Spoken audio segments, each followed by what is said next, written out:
نحمدہ ونصلی علی رسولہ الکریم اما بعد۔ حضرت برا بن عازب رضی اللہ عنہ سے مروی ہے کہ رسول اللہ صلی اللہ علیہ وسلم نے فرمایا، 4 قسم کے جانوروں کی قربانی کرنا جائز نہیں: کانا جانور جس کا کانا پن بالکل واضح ہو، بیمار جانور جس کی بیماری واضح ہو، اور لنگڑا جانور جس کا لنگڑا پن واضح ہو، اور بوڑھا یا دبلا پتلا جانور جس کی ہڈیوں میں گودا نہ ہو۔ اسے ابو داؤد نے روایت کیا۔ 2 دانت والا جانور یعنی دوندا ذبح کرنا لازم ہے۔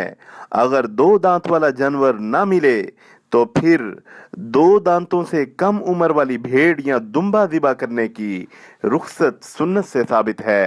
حضرت جابر رضی اللہ عنہ سے روایت ہے کہ رسول اللہ صلی اللہ علیہ وسلم نے فرمایا، 2 دانت والے جانور یعنی دوندے کے علاوہ کسی اور جانور کی قربانی نہ کرو، البتہ اگر مشکل پیش آ جائے تو پھر 2 دانت سے کم عمر یعنی کھیرا کی بھیڑ یا دمبا ذبح کر لو۔ اسے مسلم نے روایت کیا۔ گھر کے سرپرست کی طرف سے دی گئی قربانی سارے اہل خانہ کی طرف سے کافی ہے۔ حضرت عطا بن یسار رحمہ اللہ فرماتے ہیں، میں نے حضرت ابو ایوب انصاری رضی اللہ عنہ سے دریافت کیا کہ نبی کریم صلی اللہ علیہ وسلم کے زمانے میں تم لوگ قربانی کس طرح کرتے تھے؟ تو انہوں نے فرمایا کہ عہد رسالت مآب صلی اللہ علیہ وسلم میں ہر آدمی اپنی طرف سے اور اپنے گھر والوں کی طرف سے ایک ہی قربانی دیا کرتا تھا۔ اسے ابن ماجہ اور ترمذی نے روایت کیا۔ میت کی طرف سے قربانی کی جائے تو میت کو ثواب پہنچ جاتا ہے۔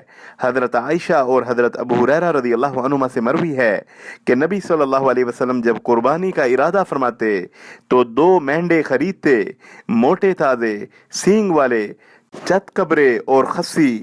ان میں سے ایک اپنی امت کے ہر اس آدمی کی طرف سے کرتے جو اللہ کی توحید اور رسول کی رسالت کی گواہی دیتا ہو، اور دوسرا محمد صلی اللہ علیہ وسلم اور آل محمد کی طرف سے ذبح فرماتے۔